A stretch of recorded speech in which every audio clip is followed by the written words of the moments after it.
안개가 자욱하게 내려앉은 깊은 산골짜기에서 어느 날 밤부터 정체를 알 수 없는 울음소리가 들려오기 시작했습니다. 짐승의 울음도 아니고 아이의 울음도 아닌 소리였습니다. 처음엔 바람소리라 여겼지만 그 소리는 밤이 깊어질수록 점점 또렷해졌지요. 그 소리를 가장 먼저 들은 사람은 이 골짜기에서 홀로 살아가던 사내 만복이었습니다. 구독과 좋아요 눌러주시고 밤빛 야담 지금부터 시작합니다.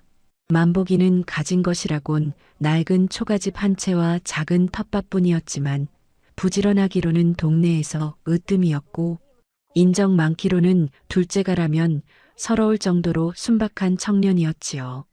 이른 새벽 아직 달빛이 산등성이에 걸려있을 무렵이면 만복이는 어김없이 지게를 짊어지고 깊은 산속으로 향하곤 했답니다. 추운 겨울을 나기 위해 땔감을 구하고 병 안으로 누워 계신 노모의 약값을 마련하기 위해 남들보다 2배, 3배는 더 땀을 흘려야 했던 것이었지요. 서리가 하얗게 내려앉은 산길을 오를 때면 발끝이 시리고 숨이 턱 밑까지 차올랐지만 만복이는 늘 밝은 표정으로 콧노래를 흥얼거리며 숲의 정령들과 인사를 나누었답니다. 어느 유난히도 안개가 자욱하게 깔렸던 아침이었지요. 만복이는 평소보다 더 깊은 골짜기로 발걸음을 옮겼답니다. 그곳은 숲이 우거져 대낮에도 어둑어둑하고 기이한 전설들이 전해 내려오는 이름 모를 골짜기였었지요. 한참 동안 굵은 나뭇가지들을 모아 지게에 얹고 잠시 땀을 식히려 바위에 앉았을 때 어디선가 가느다란 울음소리가 바람결에 실려오기 시작했답니다. 그것은 짐승의 포효도 아니요 새의 지저김도 아니었으며 마치 어린아이의 흐느낌 같기도 하고 강아지의 낑낑거림 같기도 한 아주 기묘하고도 서글픈 소리였지요. 만복이는 가슴이 덜컥 내려앉아 주위를 두리번거렸답니다. 누군가 험한 산길에서 길을 잃었거나 다친 것은 아닐까 하는 걱정에 만복이는 지게도 내려놓은 채 소리가 들려오는 덤불 속으로 조심스럽게 다가갔었지요. 덤불을 헤치고 들어간 그곳에는 사냥꾼들이 쳐놓은 시퍼런 쇠덫에 발이 꽉 물린 채 쩔쩔매고 있는 아주 작은 생명체 하나가 있었답니다. 만복이는 그 모습을 보자마자 눈이 휘둥그레졌지요. 그것은 세상에서 단 한 번도 본 적 없는 기이한 형상을 하고 있었기 때문이었지요. 몸은 갓 태어난 아기처럼 작았지만 피부는 푸르스름한 빛을 띠고 있었고 머리 위에는 아주 작고 앙증맞은 뿔 하나가 돋아나 있었답니다. 뾰족한 귀는 파르르 떨리고 있었으며 커다란 눈방울에서는 맑은 눈물이 뚝뚝 떨어져 바닥을 적시고 있었지요. 전설 속에서나 전해 내려오던 도깨비, 그것도 아직 철부지인 아기 도깨비가 인간들이 쳐놓은 덫에 걸려 고통받고 있었던 것이었지요. 아기 도깨비는 사람이 다가오는 소리에 겁을 집어먹고는 몸을 잔뜩 웅크린 채 이빨을 드러내며 나직하게 으르렁거렸답니다. 하지만 그 목소리에는 살기보다 두려움과 고통이 가득해서 보는 이의 마음을 더 아프게 했었지요. 만복이는 겁을 내기는커녕 가여운 아기 도깨비를 보며 혀를 끌차며 낮은 목소리로 속삭였답니다. 에구, 이를 어쩌나. 이 험한 쇠붙이가 너를 이렇게 아프게 했구나. 무서워 마라, 아가야. 내가 너를 해치려 온 것이 아니니 안심하렴. 만복이는 아기 도깨비가 놀라지 않도록 천천히 무릎을 꿇고 앉아 부드러운 손길로 녀석의 머리를 쓰다듬으려 했지요. 아기 도깨비는 처음에는 몸을 움츠렸으나 만복이의 눈에서 느껴지는 진심, 어린 자비와 따스한 온기에 서서히 경계심을 풀고 애처로운 눈빛으로 그를 바라보았답니다. 만복이는 쇠덫의 날카로운 이빨이 아기 도깨비의 가느다란 발목을 깊게 파고든 것을 보고 가슴이 미어지는 듯 했지요. 그는 덫을 풀기 위해 온 힘을 다해 쇠붙이를 벌리기 시작했답니다. 시퍼런 쇠덩이는 좀처럼 움직이지 않았고 만복이의 손등에는 핏줄이 곤두섰으며 식은 땀이 비 오듯 흘러내렸지요. 조금만 참으렴 거의 다 되었단다. 만보기의 응원에 화답이라도 하듯 아기 도깨비는 신음소리를 참아내며 만보기를 믿고 몸을 맡겼답니다. 마침내 챙강하는 소리와 함께 덫이 벌어지자 아기 도깨비는 자유를 얻었지만 상처 입은 발에서는 붉은 피가 배어나오고 있었지요. 만보기는 입고 있던 저고리 소매자락을 거침없이 찢어 근처 시냇물에서 정성껏 씻어낸 뒤 아기 도깨비의 발을 소중하게 감싸주었답니다. 상처를 돌보는 동안 만보기는 품속에 넣어두었던 반쪽짜리 고구마를 꺼내 아기 도깨비 앞에 놓아주었지요. 배도 고플 텐데 이것이라도 좀 먹으렴. 산에 먹을 것이 없어 내려왔다. 변을 당했구나. 아기 도깨비는 고구마를 보더니 작은 손으로 덥석 쥐고는 허겁지겁 먹어치웠답니다. 그 모습을 지켜보던 만보기는 자기도 모르게 인자한 미소를 지었지요. 치료가 끝나고 아기 도깨비가 어느 정도 기운을 차리자 녀석은 뒤를 돌아보며 만보기에게 아주 깊고 정중하게 고개를 숙여 인사를 했답니다. 그리고는 마치 바람이 부는 것처럼 눈 깜짝할 사이에 숲속 깊은 곳으로 사라져버렸지요. 만보기는 텅 빈 자리를 바라보며 그저 녀석이 다시는 다치지 않기를 부모 품으로 무사히 돌아가기만을 간절히 빌어주었답니다. 산에서 내려와 마을로 돌아온 만보기는 며칠 동안 그 가여운 아기 도깨비의 눈망울이 자꾸만 눈앞에 아른거려 밤잠을 설쳤다지요. 제 손으로 상처를 싸매주긴 했으나 그 여린 것이 험한 산속에서 다른 맹수라도 만나지는 않았을지 아니면 다시 사악한 인간들의 덫에 걸리지는 않았을지 걱정스러운 마음이 가시질 않았던 것이었지요. 만보기는 평소와 다름없이 낮에는 밭을 일구고 밤에는 노모의 곁을 지켰지만 문득문득 산 쪽에서 불어오는 바람 소리에 귀를 기울이며 그 푸르스름한 작은 생명체의 안녕을 빌고 또 빌었답니다. 그렇게 보름달이 차올라온 세상을 은빛으로 포근하게 감싸 안던 어느 깊은 밤이었지요. 마을의 개들도 모두 잠들어 정막만이 감돌던 시각 만보기네 집사리 문 너머에서 무언가 바스락거리는 기묘한 소리가 들려오기 시작했었지요. 만보기는 혹여 산짐승이 내려온 것은 아닐까 싶어 조심스럽게 문을 열고 마당을 살폈답니다. 그런데 이게 웬일입니까? 달빛이 환하게 비치는 마당 한가운데에 며칠 전 산에서 구해주었던 그 아기 도깨비가 떡하니 서 있는 것이 아니겠어요. 아기 도깨비는 만보기가 싸매준 옷자락 붕대를 풀었는지 다친 발을 이리저리 흔들며 이제는 다 나았다는 듯이 깡충깡충 뛰며 기뻐하고 있었답니다. 만보기는 반가운 마음에 신발도 채 신지 못한 채 마당으로 뛰어내려갔지요. 아이고 너로구나. 발은 이제 정말 괜찮은 거냐? 어찌 여기까지 나를 찾아왔단 말이냐? 만보기의 다정한 목소리에 아기 도깨비는 수줍은 듯 배시시 웃으며 품속에서 흙이 잔뜩 묻은 산삼한 뿌리를 꺼내 만보기의 발 앞에 툭 내려놓았답니다. 그것은 저를 구해주고 치료해준 만보기에게 전하는 아기 도깨비만의 아주 귀하고 순수한 첫 번째 보은이었던 것이었지요. 만보기는 아기 도깨비의 마음이 어찌나 기특하고 고마운지 산삼을 소중히 챙겨두고는 문득 도깨비들이 메밀묵을 세상에서 제일 좋아한다는 예시하기를 떠올렸답니다. 잠시만 기다려보렴. 내가 아주 맛난 것을 줄 터이니.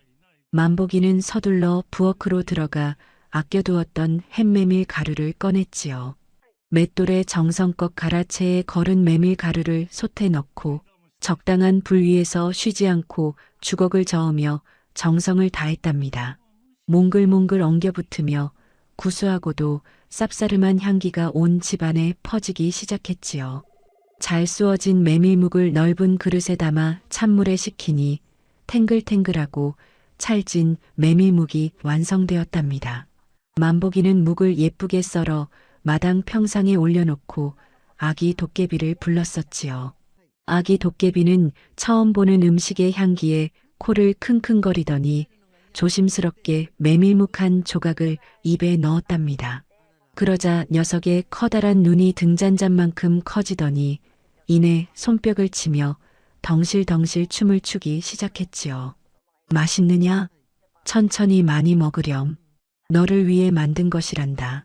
만복이는 평상 옆에 앉아 맛있게 묵을 먹는 아기 도깨비의 등을 부드럽게 쓰다듬어 주었답니다.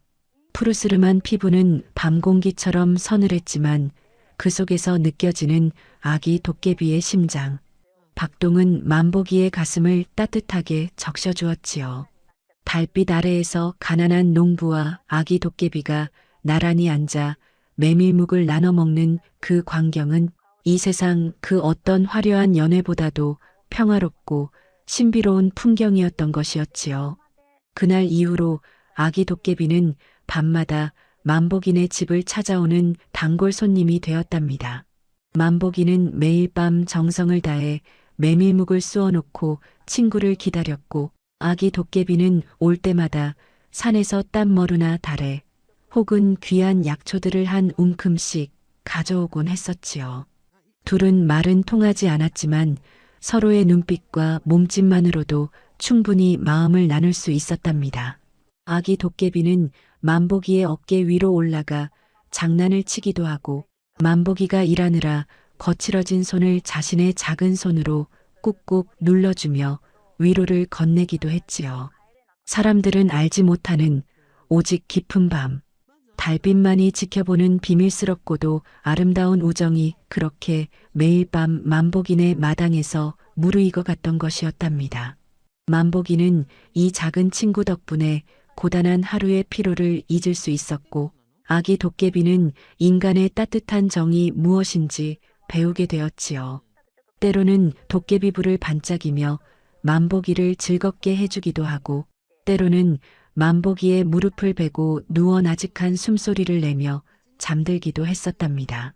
만복이는 이 만남이 하늘이 내려준 축복이라 생각하며 아기 도깨비가 행여 사람들에게 들켜 해를 입지는 않을까 늘 노심초사하며 지켜주었지요. 하지만 이 평화로운 우정의 소문은 담장을 넘어 욕심 많은 이들의 귀에 서서히 닿으려 하고 있었으니 앞으로 닥칠 폭풍우를 예감하지 못한 채 두 친구의 웃음소리만이 밤 공기를 타고 아스라하게 퍼져나가고 있었던 것이었지요. 그렇게 보름달이 몇 번이나 차오르고 기울며 산골짜기의 바람 끝이 서늘해질 무렵이었답니다. 만복이와 아기 도깨비의 우정은 이제 때려야 뗄 수 없는 마치 오래된 식구처럼 깊고 단단해져 있었지요. 만복이는 매일 밤 마당에 정자하고 앉아 아기 친구를 기다리는 것이 하루 중 가장 큰 기쁨이 되었고 아기 도깨비 또한 해가 지기 무섭게 도깨비 불을 반짝이며 만복이네 집으로 한달음에 달려오곤 했었답니다. 그러던 어느 유난히 별빛이 쏟아질 듯 맑고 고요하던 밤이었지요. 여느 때처럼 메밀묵을 쑤어 놓고 평상에 앉아있던 만복이는 저 멀리서 다가오는 아기 도깨비의 발걸음이 평소보다 조금 더 무겁고 조심스럽다는 것을 대번에 알아차렸답니다. 녀석은 평소처럼 깡충깡충 뛰어오지 않고 무언가 소중한 것을 품에 꼭 안은 채 주위를 살피며 살금살금 다가오고 있었던 것이었지요. 아기 도깨비는 평상 앞에 서서 한참 동안 만복이의 눈을 빤히 바라보더니 등 뒤로 숨기고 있던 낡고 꼬질꼬질한 무명자루 하나를 쭈뼛거리며 꺼내 놓았답니다. 그것은 한눈에 봐도 세월의 때가 묻어 시커멓게 변한 데다 여기저기 기운 자국이 가득해서 그저 콩이나 팥을 담아두는 보잘것없는 곡식 자루처럼 보였었지요. 만복이는 의아한 표정으로 자루와 아기 도깨비를 번갈아 보며 허허 웃었답니다. 얘야, 오늘은 산열매 대신 이 낡은 자루를 가져온 것이냐? 이것이 무엇이기에 그리 소중히 품고 왔단 말이냐? 만복이의 물음에 아기 도깨비는 입가에 검지손가락을 갖다 대며 쉬타는 신용을 하더니 이내 만보기의 귀에 대고 알아듣지 못할 도깨비 말로 무언가 아주 길게 속삭이는 것이 아니겠어요. 비록 말은 통하지 않았지만 아기 도깨비의 간절한 눈빛과 그 절절한 몸짓을 통해 만보기는 그 자루에 담긴 놀라운 비밀을 어렴풋이 짐작할 수 있었답니다. 아기 도깨비는 자신의 아버지, 그러니까 도깨비 무리에서 가장 우두머리인 대장, 도깨비가 보물 창고 깊숙한 곳에 꽁꽁 숨겨두었던 가문의 갑오를 몰래 들고 나온 것이었지요. 저를 구해주고 매일 밤 만난 묵을 대접해주는 만보기가 다 낡아빠진 옷을 입고 거친 보리밥조차 배불리 먹지 못하는 것이 아기 도깨비의 여린 마음에는 못내 가슴 아팠던 것이었지요. 녀석은 만보기에게 세상에서 가장 큰 선물을 주고 싶어 아버지 도깨비가 잠든 틈을 타 목숨을 걸고 이 신비로운 자루를 훔쳐온 것이었답니다. 아기 도깨비는 만보기의 손을 이끌어 자루 입구를 잡게 하더니 무언가 말해보라는 듯 고개를 까딱였답니다. 만보기는 반신반의하는 마음으로 요즘 기력이 쇠하신 노모에게 드릴 쌀 한 대빵만 있었으면 좋겠다는 생각에 나직하게 의조렸지요. 나와라, 하얀 쌀. 바로 그 순간이었답니다. 텅 빈 자루 속에서 쉬익 하는 기묘한 바람소리가 나더니 눈이 부실 정도로 하얗고 맑은 쌀알들이 폭포수처럼 쏟아져 나오기 시작하는 것이 아니겠습니까? 만보기는 너무 놀라 입을 다물지 못한 채 쏟아지는 쌀알들을 멍하니 바라보았지요. 아니, 이럴 수가. 이것이 정녕 꿈이냐 생시냐. 쌀은 멈추지 않고 평상을 가득 채우고 마당 아래까지 찰랑거리며 흘러넘쳤는데 그 곡식의 향기가 어찌나 구수한지 온 집안에 풍년의 기운이 가득했었지요. 당황한 만보기가 황급히 자루 입구를 닫자 그제야 쌀의 폭포가 멎었답니다. 아기 도깨비는 만보기의 놀란 얼굴을 보며 기분이 좋은지 마당을 뱅글뱅글 돌며 신나게 춤을 추었지요. 만보기는 이 자루가 단순히 곡식을 내놓는 물건이 아니라 주인의 간절한 소망에 응답하여 무엇이든 무궁무진하게 쏟아내는 신비로운 보물임을 깨닫게 되었던 것이었지요. 만보기는 겁이 덜컥 났답니다. 이런 귀한 것을 자신이 받아도 되는 것인지 혹여 아기 도깨비가 이 일로 도깨비 무리에게 큰 벌을 받지는 않을지 걱정이 앞섰던 것이었지요. 만보기는 자루를 다시 소중히 접어 아기 도깨비에게 돌려주려 했지만 아기 도깨비는 완강하게 고개를 가로저으며 만보기의 가슴팍으로 자루를 밀어 넣었답니다. 그것은 생명을 구해준 은인에게 바치는 아기 도깨비의 전 생애를 건 보은이었고 진심 어린 우정의 징표였던 것이었지요. 아기 도깨비는 만보기의 손등에 자신의 작은 손을 얹고 지그시 누르며 걱정 마라, 나는 괜찮다는 듯 인자한 미소를 지어 보였답니다. 만보기는 그 맑은 눈망울을 차마 거절하지 못하고 결국 그 신비로운 자루를 소중히 받아 안았지요. 달빛은 여전히 고요하게 마당을 비추고 있었지만 그날 밤 만보기의 가난하고 쓸쓸했던 오두막에는 세상 그 무엇과도 바꿀 수 없는 기적의 씨앗이 심어지고 있었던 것이었지요. 아기 도깨비는 만보기의 미소를 마지막으로 확인하고는 평소보다 훨씬 가벼운 몸짓으로 밤 안개 속으로 유유히 사라져갔답니다. 만보기는 품에 안긴 자루의 묵직한 무게감을 느끼며 이것이 가져올 변화가 복일지 화일지 모를 묘한 예감에 휩싸여 뜬 눈으로 밤을 지새웠던 것이었습니다. 아기 도깨비가 사라진 뒤에도 만보기는 한참 동안 마당에 멍하니 서서 품 안에 낡은 자루를 쓰다듬고 또 쓰다듬었답니다. 손끝에 닿는 무명천의 감촉은 분명 거칠고 투박했건만 그 속에서 느껴지는 기운은 마치 따스한 봄볕을 머금은 듯 온화하고도 묵직했었지요. 만보기는 혹여 이 모든 것이 한여름 밤의 꿈은 아닐까 싶어 조심스레 방 안으로 들어가 등잔불을 밝히고 자루를 다시 한번 펼쳐보았답니다. 자루 입구를 벌리고 마음속으로 간절히 빌어보았지요. 나와라, 비단. 그 소리가 떨어지기가 무섭게 텅 비어있던 자루 속에서 무지갯빛을 머금은 매끄러운 비단. 뭉치들이 술술 쏟아져 나오기 시작하는 것이 아니겠어요. 눈이 부실 정도로 고운 빛깔에 손을 대보니 마치 구름을 만지는 듯 부드럽고 가벼워 만보기는 그만 넋을 잃고 말았답니다. 만보기는 이 신비로운 보물이 가져다줄 변화에 가슴이 벅차올랐지만 한편으로는 두려운 마음도 컸었지요. 그는 평소처럼 욕심을 부리지 않고 오직 병환으로 누워 계신 어머니의 약값을 마련하고 비바람이 새는 지붕을 고칠 정도의 재물만을 아주 조심스럽게 꺼냈답니다. 자루는 만보기의 마음을 다 안다는 듯이 그가 꼭 필요로 하는 만큼의 엽전과 쌀 그리고 기운을 북돋아줄 귀한 약재들을 아낌없이 내어주었지요. 만보기는 그 덕분에 난생 처음으로 어머니께 따뜻한 고기국을 끓여드리고 해진 이불 대신 폭신한 솜니불을 덮어드릴 수 있었답니다. 어머니의 야위었던 얼굴에 서서히 생기가 돌고 방 안에 고소한 음식 냄새가 끊이지 않으니 만보기의 얼굴에도 비로소 그늘이 가시고 환한 웃음꽃이 피어났던 것이었지요. 하지만 이 세상에 영원한 비밀이란 없는 법이었답니다. 만보기의 가난했던 형편이 하루아침에 눈에 띄게 좋아지자 마을 사람들 사이에서는 묘한 소문이 돌기 시작했었지요.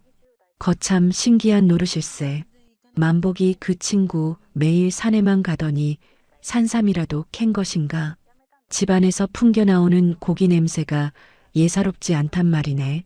사람들은 수군거렸고 그 소문은 마침내 마을에서 욕심 많기로 첫손에 꼽히는 이웃집 최 부자의 귀에까지 들어가고 말았답니다.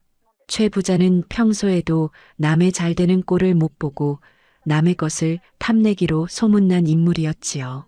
그는 만보기가 갑자기 부유해진 배경에 분명 무언가 커다란 비밀이 숨겨져 있을 것이라 확신하고 음흉한 미소를 지으며 기회를 엿보기 시작했던 것이었지요. 어느 유난히도 달빛이 구름에 가려 침침하던 밤이었답니다. 최 부자는 만복인의 집 뒷담장을 몰래 넘어와 창호지 문틈 사이로 방 안을 훔쳐보았지요. 마침 방 안에서는 만복이가 노모에게 드릴 용돈을 마련하려 자루를 꺼내놓고 있었답니다. 최 부자는 숨을 죽인 채 그 광경을 지켜보았고 이내 벌어진 입을 다물지 못했었지요. 나와라 금반지, 나와라 엽전. 만복이의 나직한 주문에 따라 낡은 자루에서 번쩍이는 금반지와 은화들이 짤랑거리며 쏟아져 나오는 것을 본 최 부자는 눈동자가 뒤집힐 정도로 큰 충격을 받았답니다. 아니, 저런 천하의 보물이 저 가난뱅이 손에 있다니. 저것만 있으면 내 창고를 금으로 꽉 채울 수 있겠구나. 최 부자의 가슴 속에서는 시커먼 욕심이 독사처럼 고개를 들고 꿈틀거렸던 것이었지요. 최 부자는 방 안에서 흘러나오는 금빛 광채에 눈이 멀어 그것이 도깨비의 선물인지도 모른 채 오직 빼앗을 궁리만 했답니다. 그는 만보기가 잠들기만을 기다리며 담장 밑에 쪼그리고 앉아 밤새도록 음모를 꾸몄었지요. 만보기는 그런 시커먼 눈동자가 자신을 노리고 있다는 사실은 꿈에도 모른 채 그저 아기 도깨비가 준 선물이 어머니를 살렸다며 감사한 마음으로 잠자리에 들었답니다.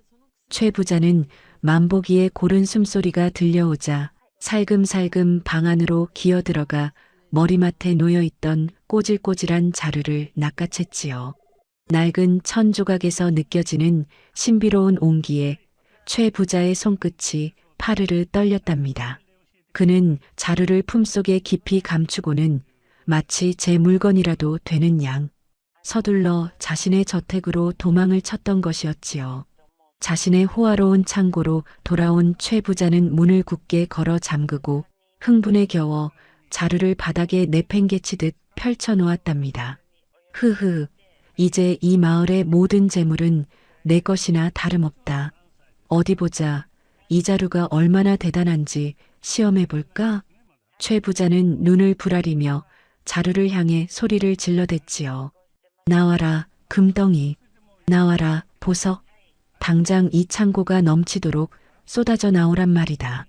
최 부자의 탐욕스러운 목소리가 창고 벽에 부딪혀 흉측하게 울려 퍼졌지만 자루는 아무런 반응도 없이 고요하기만 했었지요.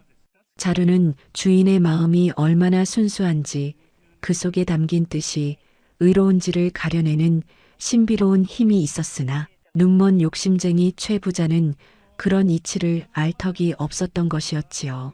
최 부자는 조급한 마음에 자루를 거칠게 흔들며 악을 써댔답니다.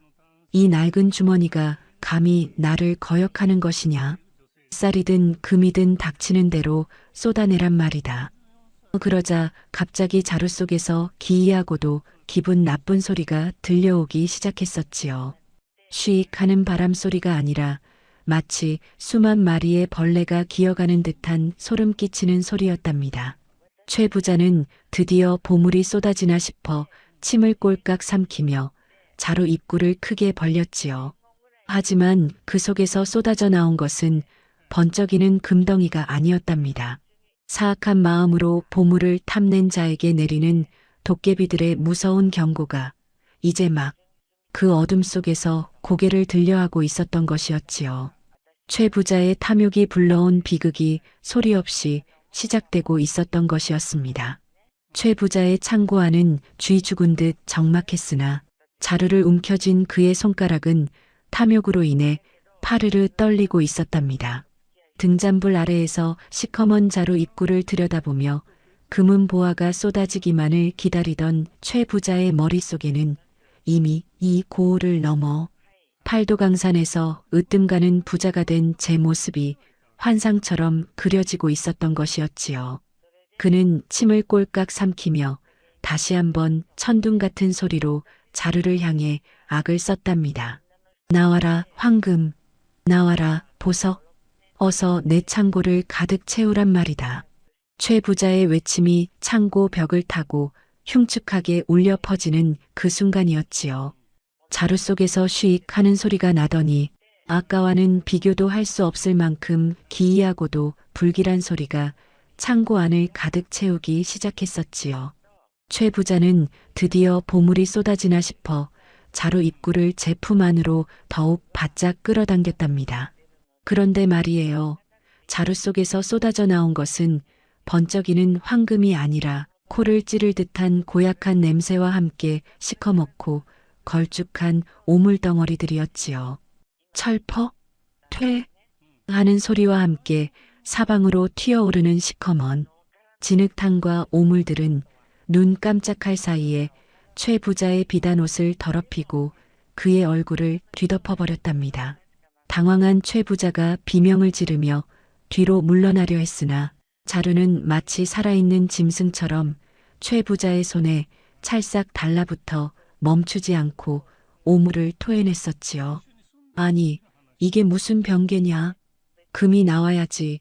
왜 이런 더러운 것들이 나온단 말이냐? 최 부자는 발버둥을 쳤지만 이미 창고 바닥은 발을 디딜 틈도 없이 오물로 가득 차버린 뒤였답니다. 설상가상으로 오물 세례가 끝이 아니었지요. 자루 속에서 웅웅거리는 마치 수천만 마리의 귀신이 통곡하는 듯한 소름 끼치는 소리가 들려오더니 이번에는 시커먼 벌떼가 구름처럼 쏟아져 나오기 시작하는 것이 아니겠습니까? 산속의 무서운 말벌들이 화가 머리끝까지 난 채 자루 밖으로 튀어나와 창고 안을 휘저으며 최 부자를 향해 달려들었답니다. 아이고, 사람 살려. 벌이야, 벌. 최 부자는 머리를 감싸쥐고 도망치려 했으나 욕심에 눈이 멀어 창고 문을 안에서 굳게 걸어 잠갔던 것이 오히려 독이 되고 말았었지요. 벌들은 최 부자의 엉덩이와 등, 얼굴을 가리지 않고 사정없이 침을 쏘아댔고 창고 안은 순식간에 최 부자의 비명과 벌들의 날갯짓 소리로 아수라장이 되고 말았답니다. 최 부자는 오물 더미 위를 뒹굴며 문을 열려고 발버둥을 쳤지만 벌떼의 공격은 멈출 기미가 보이지 않았었지요. 이 신비로운 자루는 본래 주인의 고결한 성품과 순수한 진심에 응답하여 복을 내리는 도깨비들의 보물이었건만 남의 것을 탐내고 이웃의 불행을 발판 삼아 재배를 채우려는 최 부자의 사악한 마음이 닿자 무서운 징벌의 도구로 변해버린 것이었지요. 자루에서 쏟아지는 오물은 최 부자의 시커먼 속내를 형상화한 것이요. 벌떼의 침은 그가 평생 타인의 가슴에 박았던 못된 말들과 행동들이 되돌아온 것이나 다름없었답니다.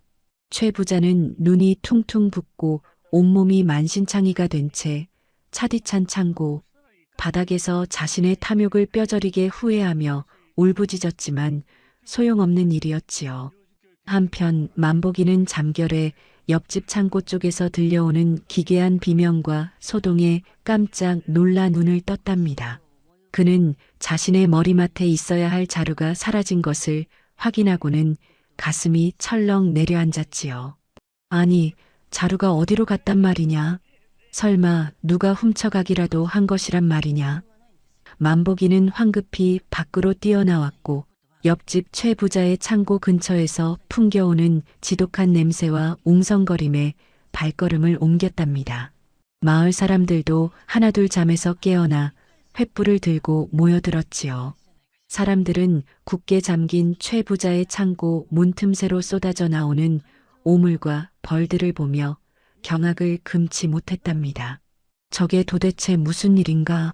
최 부자가 창고에 도대체 무엇을 숨겨두었기에 저런 병개가 일어난단 말인가?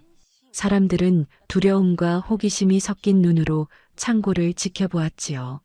만복이는 이 모든 일이 자신이 아기 도깨비에게 받은 그 자루와 관련이 있음을 직감했답니다.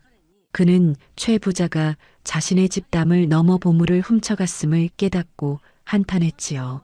하지만 만복이는 최 부자가 믿기도 했지만 벌떼에 쏘여 죽어가는 듯한 그의 비명소리를 차마 외면할 수 없었답니다. 최 부자 어르신, 문을 여셔요. 어서 나오셔야 합니다. 만복이가 소리쳤지만 안에서는 고통에 찬 신음소리만 들려올 뿐이었지요. 바로 그때 밤하늘에 기이한 도깨비불들이 번쩍거리며 최 부자의 창고 지붕 위로 모여들기 시작했답니다. 아기 도깨비와 그의 식구들이 자신들의 소중한 보물을 훔쳐간 도둑을 징벌하고 만복이를 돕기 위해 산에서 내려온 것이었지요. 도깨비들은 지붕 위에서 낄낄거리며 웃더니 커다란 방망이를 휘둘러 창고 문을 단숨에 부숴버렸답니다. 문이 열리자마자 쏟아져 나온 것은 지독한 악취와 함께 정신을 잃고 쓰러진 최 부자의 처참한 모습이었지요. 마을 사람들은 코를 막으며 뒤로 물러섰고 만복이는 서둘러 최 부자를 끌어내려 했답니다. 하지만 도깨비들은 만복이의 앞을 막아서며 이 탐욕스러운 인간이 지은 죄가 얼마나 무거운지를 마을 사람들 앞에서 낱낱이 밝히려는 듯 창고 안의 비밀들을 하나둘 끄집어내기 시작했었지요. 이제 최 부자가 평생 공들여 쌓아 올린 부정한 재물들이 어떻게 처리될지, 그리고 만복이의 자루가 다시 제 주인을 찾아갈 수 있을지 마을의 운명을 가를 기막힌 반전이 시작되려 하고 있었던 것이었습니다. 최 부자의 창고 지붕 위로 모여든 도깨비들은 마치 이 상황이 아주 즐거운 놀이라도 되는 양 낄낄거리며 덩실덩실 춤을 추기 시작했답니다. 횃불을 들고 모여든 마을 사람들은 처음 보는 기이한 광경에 넋이 나간 채 코를 찌르는 악취와 도깨비들의 웃음소리 사이에서 어쩔 줄 몰라 발만 동동 구르고 있었지요.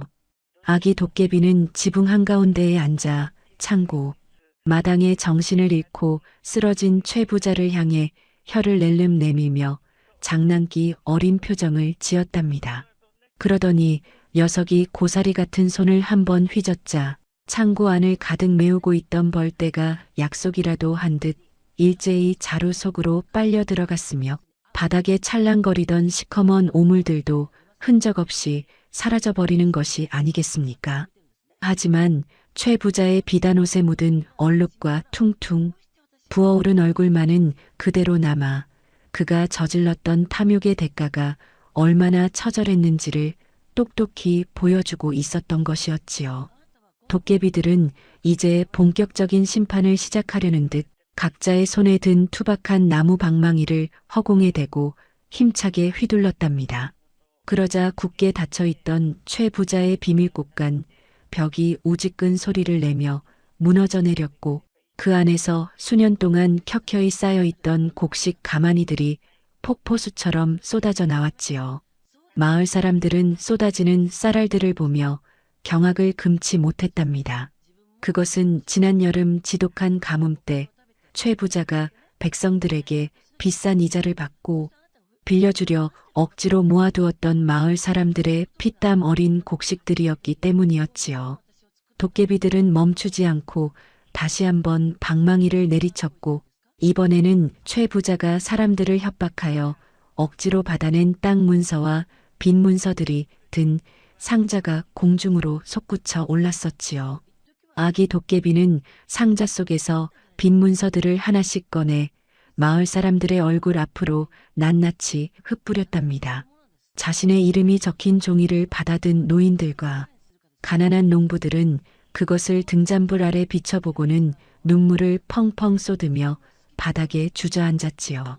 아니, 이것은 내가 작년에 쌀 한 마를 빌리고 억지로 쓴 문서가 아닌가.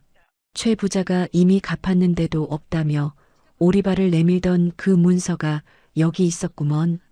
마을 사람들의 억울한 사연들이 밤하늘 아래에서 하나둘 터져 나오기 시작했고 도깨비들은 그럴 때마다 신이 난다는 듯이 더 크게 웃으며 최 부자의 창고 깊숙한 곳에 숨겨진 부정한 재물들을 밖으로 끄집어냈답니다. 평소 인자한 척하며 고을의 어른 행세를 하던 최 부자의 가식적인 껍데기가 도깨비들의 장난 같은 심판 아래에서 처참하게 벗겨지고 있었던 것이었지요. 만복이는 아기 도깨비의 발치에 놓인 낡고 꼬질꼬질한 자루를 발견하고는 조심스럽게 다가가 그것을 품에 안았답니다. 자루는 주인의 손길을 알아본 듯 최 부자의 손에 있을 때와는 달리 은은하고 따스한 온기를 내뿜으며 만복이의 품으로 쏙 들어왔지요. 아기 도깨비는 만복이를 보며 엄지손가락을 치켜 세우고는 최 부자의 창고, 마당에 산더미처럼 쌓인 곡식 가마니들을 가리켰답니다. 이것을 모두 주인들에게 돌려주어라는 도깨비의 무언의 명령이었지요. 만복이는 고개를 끄덕이며 마을 사람들을 불렀답니다. 여러분, 도깨비님들이 우리 마을의 억울함을 풀어주셨습니다. 이 곡식들은 본래 여러분의 것이니 어서들 챙겨가셔서 줄인 배를 채우셔요. 만복이의 외침에 마을 사람들은 환호성을 지르며 평소 꿈속에서도 그리워하던 자신의 곡식들을 짊어지고 기쁨의 눈물을 흘렸었지요. 그 소란 속에 겨우 정신을 차린 최 부자는 눈앞에 펼쳐진 광경을 보고는 기절초풍할 노릇이었답니다. 자신의 평생 재산이라 믿었던 곳가는 텅 비어가고 있고 자신이 감춰두었던 온갖 비리가 마을 사람들 앞에서 적나라하게 드러나고 있었으니 말이어요. 그는 마을 사람들에게 빌며 살려달라고 애원하려 했으나 퉁퉁 부어오른 얼굴 때문에 말도 제대로 나오지 않았고 사람들은 이미 그에게 등을 돌린 뒤였지요. 도깨비들은 최 부자의 곁을 맴돌며 그가 도망가지 못하도록 불을 반짝이며 겁을 주었고 아기 도깨비는 마지막으로 최 부자가 가장 아끼던 황금 상자에서 부정한 금전들을 꺼내 가난한 고아들의 집 앞으로 날려보내버렸답니다. 탐욕으로 쌓아 올린 공든 탑이 하룻밤 사이에 무너져 내리는 순간이었지요. 마을 사람들은 이제 공포 대신 도깨비들에 대한 감사와 경외심으로 가득 찼답니다. 도깨비들은 부정한 재물을 모두 비운 뒤 텅 빈 창고 마당에서 마지막으로 거창한 도깨비춤을 한판 벌였었지요. 그들이 발을 구를 때마다 땅이 울리고 하늘의 구름이 흩어졌으며 마을에 찌든 가난과 슬픔도 함께 씻겨 내려가는 듯 했답니다. 만복이는 이 모든 기적을 가능케 한 자신의 작은 친구, 아기 도깨비를 흐뭇하게 바라보았지요.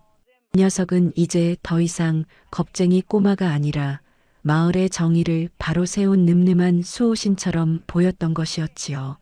마을 사람들은 곡식 가마니를 메고 각자의 집으로 돌아가며 만보기와 도깨비들에게 머리 숙여 감사를 표했고, 적막하던 산골 마을의 밤은 이제 희망과 기쁨의 숨소리로 가득 차오르고 있었답니다. 도깨비들은 날이 밝아오려 하자 서둘러 산으로 돌아갈 채비를 했답니다. 아기 도깨비는 마지막으로 만보기에게 다가와 그의 손을 꼭 잡고는 자루를 잘 간직하라는 듯 신호를 보내고는 연기처럼 사라졌지요. 만보기는 텅 빈 최 부자의 창고 마당에 홀로 남아 품 안의 자루를 소중히 갈무리하며 이 긴 밤의 끝에서 찾아온 평화를 만끽했답니다. 이제 마을에는 더 이상 최 부자의 고리대금에 피눈물 흘리는 사람도 굶주림에 지쳐 쓰러지는 아이도 없을 것이었지요.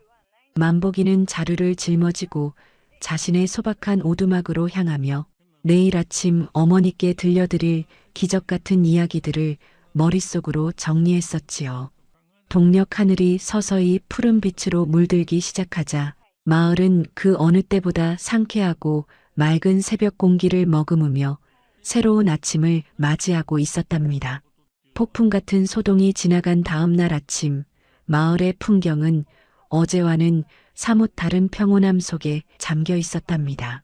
최 부자의 곳간에서 되찾은 곡식 가마니들은 집집마다 넉넉한 양식으로 쌓였고, 억울한 빈 문서가 타버린 자리에는 희망의 웃음꽃이 피어났었지요. 하지만 사람들의 근심이 완전히 사라진 것은 아니었답니다. 그의 가을은 유난히도 지독한 가뭄이 이어져 마을의 젖줄인 개울물은 바닥을 드러낸 지 오래였고, 논바닥은 거북 등껍질처럼 쩍쩍 갈라져 농부들의 가슴을 시커멓게 태우고 있었던 것이었지요. 되찾은 곡식이 있다 한들 내년 농사를 지을 물과 씨앗이 없으니 사람들은 여전히 하늘만 바라보며 한숨을 내쉬고 있었답니다. 만보기는 그런 이웃들의 처진 어깨를 보며 자신의 품에 안긴 꼬질꼬질한 자루를 가만히 어루만졌었지요. 만보기는 이 신비로운 보물을 결코 자신의 개인적인 부귀영화를 위해 쓰고 싶지 않았답니다. 그는 그저 어머니의 약값과 낡은 지붕을 고칠 정도의 재물만으로도 충분히 감사하며 살고 있었지요. 하지만 마을 사람들이 굶주림과 가뭄에 지쳐가는 모습을 보자 아기 도깨비가 자신에게 이 자루를 맡긴 참된 뜻이 무엇인지 비로소 깨닫게 되었던 것이었지요. 만보기는 해가 지고 노을이 온 세상을 붉게 물들릴 무렵 마을의 가장 높은 언덕에 위치한 마른 우물가로 사람들을 불러 모았답니다. 여러분, 기운들을 내셔요. 하늘이 우리 마을을 저버리지 않으셨습니다. 아기 도깨비님이 주신 이 자루가 우리 모두를 살려줄 것입니다. 만보기의 당찬 외침에 사람들은 반신반의하는 눈빛으로 모여들었지요.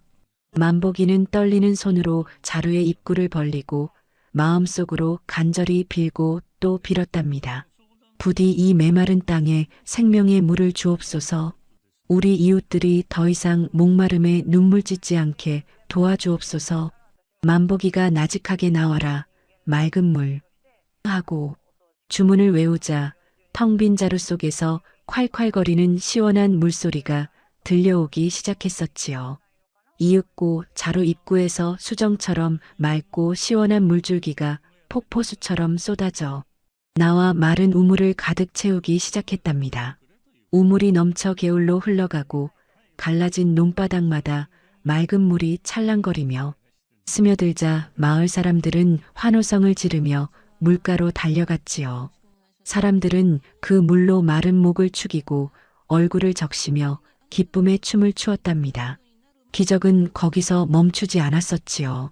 만보기는 다시 한번 자루를 향해 나와라. 햇씨앗 하고 소리쳤답니다. 그러자 이번에는 자루 속에서 금빛으로 빛나는 통통한 벽시와 온갖 채소의 씨앗들이 끝도 없이 쏟아져 나와 마을 사람들의 광주리를 가득 채워주었지요.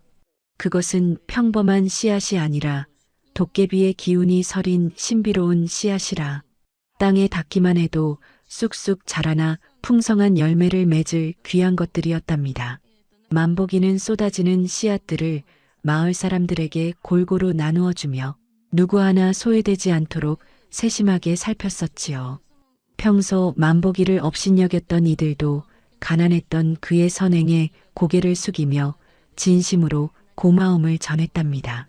마을은 이제 가뭄의 그림자를 걷어내고 생동감 넘치는 터전으로 탈바꿈했지요. 만복이는 자루 덕분에 큰 부자가 될 수 있었음에도 불구하고 여전히 낡은 초가집에서 어머니를 모시고 소박하게 살았답니다. 그는 자루를 오직 마을의 공익을 위해서만 사용했었지요. 다리가 끊어지면 튼튼한 돌다리를 놓기 위한 자재를 꺼내고 마을에 큰 잔치가 열리면 풍성한 먹거리를 내놓아 가난한 이들이 배불리 먹을 수 있게 했답니다. 마을 사람들은 그런 만복이를 진심으로 존경하며 따랐고 만복이네 집 마당은 늘 웃음소리와 감사 인사를 전하러 온 이들로 북적거렸지요. 진정한 불안 창고에 재물을 쌓아두는 것이 아니라 사람들의 마음속에 희망을 쌓는 일임을 만복이는 몸소 보여주고 있었던 것이었지요. 하지만 이런 평화로운 일상 속에서도 만복이는 밤마다 산 쪽을 바라보며 아기 도깨비를 그리워했답니다. 자신이 누리는 이 모든 행복의 시작이 그 작은 친구의 보은에서 비롯되었음을 단 한순간도 잊지 않았던 것이었지요. 만복이는 자루에서 가장 좋은 메밀 가루를 꺼내 정성껏 묵을 쑤어 밤마다 평상에 올려두었답니다. 아기 도깨비가 다시 찾아와 함께 달빛 아래에서 이야기를 나누기를 기다리는 마음으로 말이어요. 마을은 풍요로워졌지만 만복이의 마음은 여전히 그 옛날 산속에서 덫에 걸린 아기 도깨비를 보며 눈물 짓던 그 순수한 농부 그대로였답니다. 재물은 사람을 변하게 만든다지만 만복이의 고결한 성품만은 도깨비의 마법조차 바꿀 수 없는 세상에서 가장 귀한 보물이었던 것이었지요. 어느덧 마을 사람들도 만복이의 뜻을 이어받아 서로 돕고 나누는 미덕을 삶의 근본으로 삼게 되었답니다. 욕심 많던 이들은 만복이의 나눔을 보며 스스로 부끄러움을 느끼고 개과천선했고 마을에는 도둑도 싸움도 없는 평화로운 나날이 이어졌었지요. 만복이는 이제 자루의 힘을 빌리지 않아도 마을 전체가 풍요로울 수 있는 기반을 닦아 놓았답니다. 그는 자루가 가진 힘보다 마을 사람들이 함께 땀 흘리고 나누는 마음이 더 큰 기적임을 잘 알고 있었기 때문이었지요. 그렇게 만복이와 신비로운 자루 그리고 그들의 진심이 빚어낸 따스한 이야기는 서서히 이웃 고을까지 향기로 소문이 나며 사람들의 가슴을 덮여주고 있었던 것이었습니다. 세월은 유수와 같아서 어느덧 산골짜기에 첫눈이 소복하게 내려앉는 시린 겨울이 찾아왔답니다. 만복이가 아기 도깨비를 처음 만났던 그날로부터 딱 1년이 되는 뜻깊은 날이었지요. 그동안 마을은 만복이와 신비로운 자루 덕분에 그 어느 때보다 따뜻하고 배부른 겨울을 맞이하고 있었답니다. 집집마다 굴뚝에서는 구수한 밥 짓는 연기가 끊이지 않았고 최 부자에게 뺏겼던 곡식을 되찾은 마을 사람들은 이제 서로의 안부를 물으며 넉넉한 인심을 나누는 진짜 이웃이 되어 있었지요. 만복이는 눈 덮인 마당을 깨끗이 쓸어내고는 평소보다 훨씬 크고 널찍한 가마솥에 정성을 가득 담아 메밀묵을 쑤기 시작했답니다. 맷돌질 한 번에도 고마움을 담고 주걱질 한 번에도 그리움을 담아 정성껏 만든 메밀묵은 달큰하고도 고소한 향기를 풍기며 하얀 김을 모락모락 피워 올렸었지요. 밤이 깊어 깊은 산속 짐승들도 숨을 죽인 시각, 만복이는 평상 위에 정갈하게 썰어놓은 메밀묵 대접을 차려두고 가만히 앉아 산 쪽을 바라보았답니다. 한방눈이 소리 없이 내려 세상이 온통 은빛으로 반짝이던 그때 저 멀리 숲속에서 수십 개의 푸른 도깨비불이 마치 별무리가 지상으로 내려앉듯 무리지어 다가오는 것이 보였지요. 만복이는 가슴이 두근거렸답니다. 이번에는 아기 도깨비 혼자가 아니라 커다란 방망이를 어깨에 맨 덩치 큰 도깨비들과 화려한 장신구를 찬 도깨비들이 떼를 지어 만복인의 집으로 들어서고 있었기 때문이었지요. 그 무리의 맨 앞에는 뿔이 아주 크고 위엄이 서린 대장 도깨비와 그 곁에서 깡충깡충 뛰며 만복이를 향해 손을 흔드는 반가운 아기 도깨비가 있었답니다.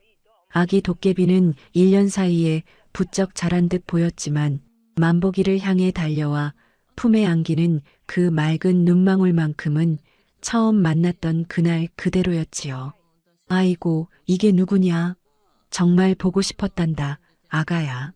만복이는 아기 도깨비를 꽉 안아주었고 대장 도깨비는 껄껄 웃으며 만복이 앞에 서서 바위처럼 듬직한 목소리로 인사를 건넸답니다. 사실 대장 도깨비는 자신의 아들이 가문의 보물을 훔쳐 인간에게 준 것을 알고 크게 노했었지만 지난 1년 동안 만복이가 그 자루를 어떻게 사용했는지를 산 위에서 줄곧 지켜보아 왔던 것이었지요. 자루를 자신의 배를 채우는 데 쓰지 않고 굶주린 이웃을 살리고 메마른 땅에 물을 대는 만복이의 고결한 성품을 보며 대장 도깨비는 비로소 인간에 대한 불신을 거두고 직접 감사의 인사를 전하러 내려온 것이었답니다. 그날 밤 만복인의 마당에서는 사람이 도무지 상상할 수 없는 기이하고도 장엄한 도깨비 잔치가 벌어졌었지요. 도깨비들은 만복이가 차려놓은 메밀묵을 한 점도 남기지 않고 맛있게 비워냈고 보답으로 자신들의 신비로운 힘을 빌려 마을 전체에 축복을 내렸답니다. 그들이 방망이를 휘두르며 춤을 출 때마다 하늘에서는 눈송이가 꽃잎으로 변해 흩날렸고 꽁꽁 얼어붙었던 개울물 소리가 마치 검은고 가락처럼 아름답게 울려 퍼졌지요. 마을 사람들도 처음에는 두려움에 방문을 꼭 걸어 잠갔으나 만복이와 도깨비들이 어우러져 웃는 소리에 하나둘 마당으로 나와 함께 춤을 추고 이야기를 나누었답니다. 귀신보다 무서운 것이 사람의 욕심이라 했거늘 욕심을 버린 인간과 도깨비가 어우러진 그 자리는 그야말로 지상에 내려온 천국과도 같았던 것이었지요. 대장 도깨비는 잔치가 무르익을 무렵 만복이의 품에 있던 낡은 자루를 잠시 빌려 자신의 방망이로 툭툭 두드렸답니다. 그러자 자루에 꼬질꼬질하던 때가 씻은 듯이 사라지고 그 표면에 은은한 금빛 무늬가 새겨지며 더욱 영험한 기운을 내뿜기 시작했었지요. 이 자루는 이제 내 마음이 변치 않는 한 영혼이 마르지 않을 것이다. 너의 선한 의지가 이 물건에 진짜 생명을 불어넣었구나. 대장 도깨비의 묵직한 목소리가 만복이의 가슴에 깊은 울림을 주었답니다. 만복이는 고개를 숙여 감사를 표했고 아기 도깨비는 만복이의 손가락을 꼭 잡으며 앞으로도 영원한 친구로 남을 것을 약속했지요. 도깨비들은 새벽닭이 울기 전까지 마을의 낡은 다리를 고쳐주고 척박한 밭을 기름지게 일궈주는 등 온갖 신통박력한 재주로 마을을 보살펴 주었답니다. 날이 밝아오자 도깨비들은 다시 연기처럼 산속으로 사라졌지만 그들이 남긴 축복은 마을 곳곳에 선명한 흔적으로 남아 있었지요. 하룻밤 사이 마을의 공기는 더욱 맑아졌고 산짐승들도 마을 근처에서는 사나운 기운을 거두게 되었답니다. 만복이는 멀어져가는 푸른 불빛들을 보며 자신이 했던 작은 선행이 얼마나 큰 기적을 불러왔는지 다시금 깨달았지요. 이제 마을은 단순히 배고픔을 해결한 곳이 아니라 보이지 않는 존재들과도 덕을 나누며 살아가는 신비롭고 조화로운 땅이 된 것이었지요. 만복이는 마당에 남은 도깨비들의 발자국을 보며 앞으로 남은 생애 동안 이 자루와 함께 어떤 의로운 길을 걸어가야 할지 행복한 결심을 굳히고 있었던 것이었습니다. 그렇게 흐르는 물처럼 시간은 멈추지 않고 흘러 어느덧 만복이의 검던 머리카락에도 하얀 서리가 내려앉고 인자한 얼굴에는 세월의 훈장 같은 주름이 깊게 자리를 잡았답니다. 만복이가 다스리고 보살피던 마을은 이제 예전에 가난하고 쓸쓸했던 모습은 흔적도 없이 사라졌으며 집집마다 웃음소리가 담장을 넘어 들판까지 울려 퍼지는 세상에서 가장 풍요롭고 평화로운 고을이 되었지요. 마을 사람들은 이제 자루가 내놓는 눈부신 금은 보화보다 만복이가 가르쳐준 서로를 아끼고 나누는 마음이 더 큰 재산임을 몸소 깨닫고 실천하며 살아가고 있었답니다. 만복이는 늙어서도 결코 자루를 함부로 여는 법이 없었으며 오직 마을에 정말로 큰 어려움이 닥치거나 홀로 힘겨워하는 이웃이 있을 때만 아주 조심스럽게 자루 입구를 열어 희망을 나누어 주곤 했었지요.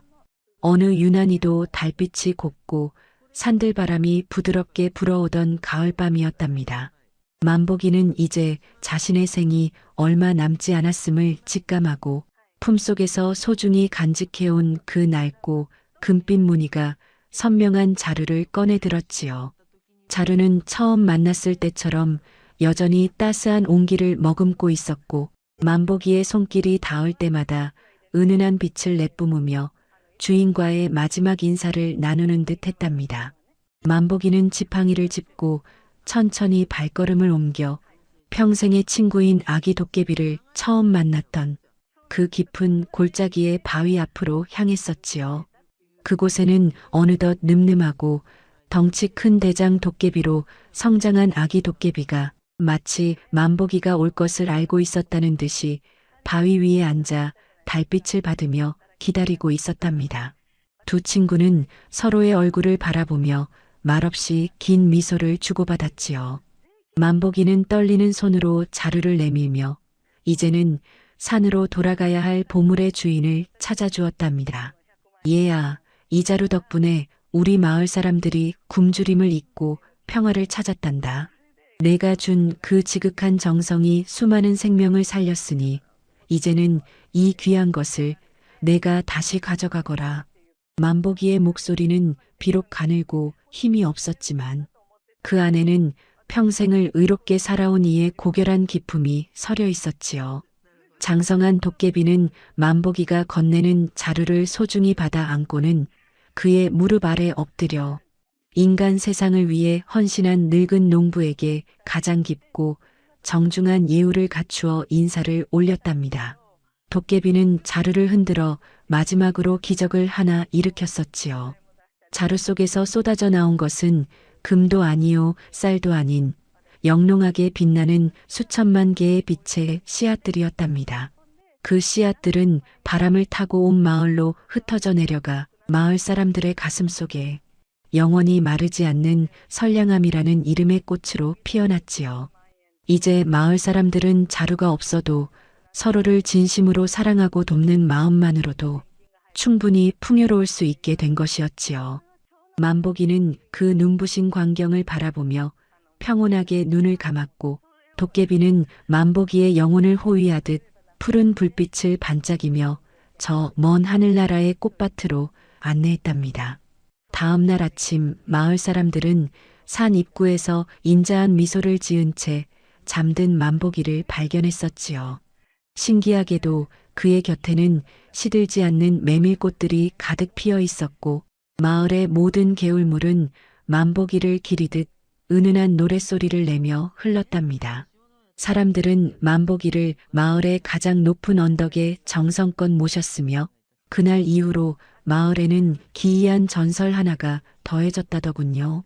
누군가 진심으로 남을 돕고 싶어하는 간절한 마음을 먹으면 어디선가 푸른 도깨비불이 나타나 그 사람의 앞길을 환하게 비춰준다는 이야기 말이어요. 만복이가 남긴 것은 자루 하나였지만 그 자루가 피워낸 사랑의 꽃은 수백 년의 세월을 건너 지금까지도 사람들의 가슴 속에서 지지 않고 피어 있는 것이었지요. 오늘 밤 여러분의 가슴 속에도 만복이의 그 따뜻한 자루가 하나씩 놓여 있을지도 모른답니다. 겉으로 보기엔 보잘것없고 낡은 주머니처럼 보일지라도 그 속에 진심과 사랑을 가득 채운다면 여러분의 삶 또한 무엇이든 쏟아져 나오는 신비로운 기적으로 가득 차오를 터이니 말이어요. 진정한 보물은 자루가 아니라 그 자루를 기꺼이 나누었던 만보기의 고결한 마음이었음을 다시 한번 되새겨 보셔요. 이제 산골 마을의 등불이 하나둘 꺼지고 저 멀리 산등성이에서 들려오는 도깨비들의 즐거운 웃음소리를 자장가 삼아 여러분도 포근한 꿈의 나라로 떠나보시길 바랍니다. 만보기와 아기 도깨비가 그랬던 것처럼 여러분의 밤에도 달빛이 내리는 은총과 보은의 기적이 가득하기를 마음 다해 빌어봅니다.